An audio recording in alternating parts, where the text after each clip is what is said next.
Hey, my name is Pastor Bobby, and I want you to know that I am like absolutely on fire. And you say, well, what's this fire thing about? It's about a passion for the cause of the things of God.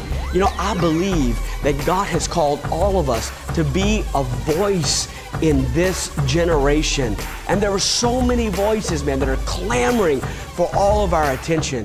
I know you get on the campus and you're thinking, is this my school or does this school belong to people with all kinds and all sorts of different agendas? As a matter of fact, you know what you hear? You hear the voice of, why not be popular?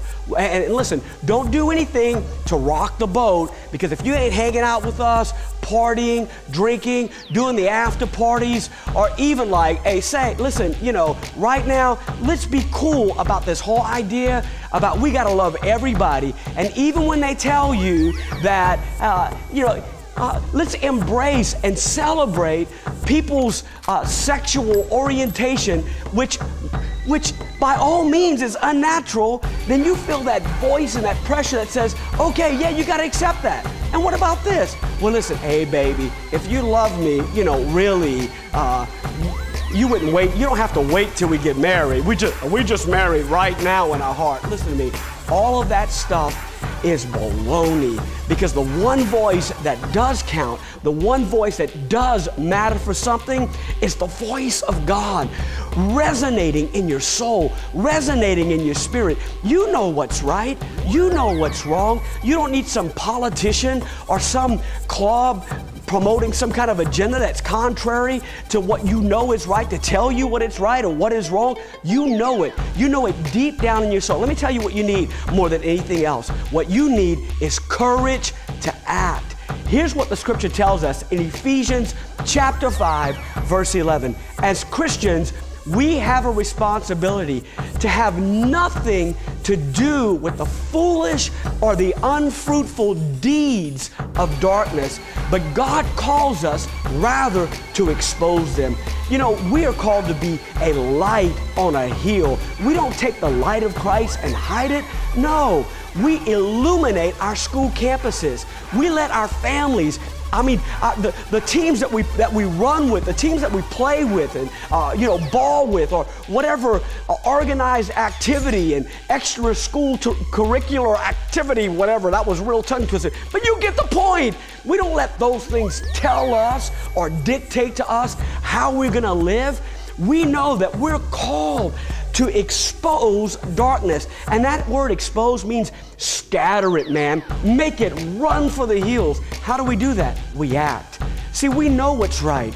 We know what's wrong. That's why this whole idea about the declaration to create some noise, some static, this is why the RIOT Act. All you need is a little courage to say, I will not continue to idly stand by and listen to people try to put thoughts in my head that say, this is normal, this is natural. And I want you to hear me clearly. All this passion, all this, we're on fire and we're gonna act in faith, we're gonna live out our faith, is all motivated by love. Nothing else. Pure, unadulterated love.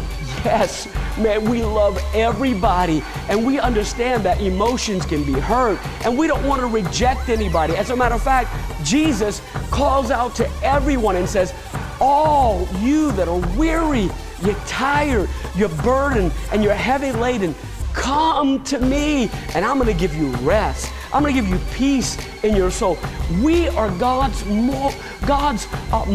We are His mouthpiece to our friends, to all of our campus, and yes, even our teachers, and even the leaders on our campus. We're not acting in any form, never. We don't stand for hate. We stand for love. And we tell people, listen, the kind of peace that you're looking for, the kind of joy that you're looking for is not found in partying. It's not found in giving away your purity. It's not found in some sort of alternative lifestyle.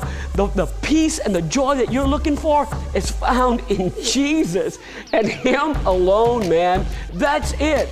And we love you so much that we're going to tell you about that. And we not only love you in terms of how you're feeling or how you're living right now in this present world, but we care about your soul. We care about your eternity. And we know that those decisions that we align our thought process with affects where we're going to spend eternity. This is our faith. This is why we choose to make some noise. This is why the RIOT Act. This is why we choose to act in faith and love, taking a stand for righteousness on our school campuses.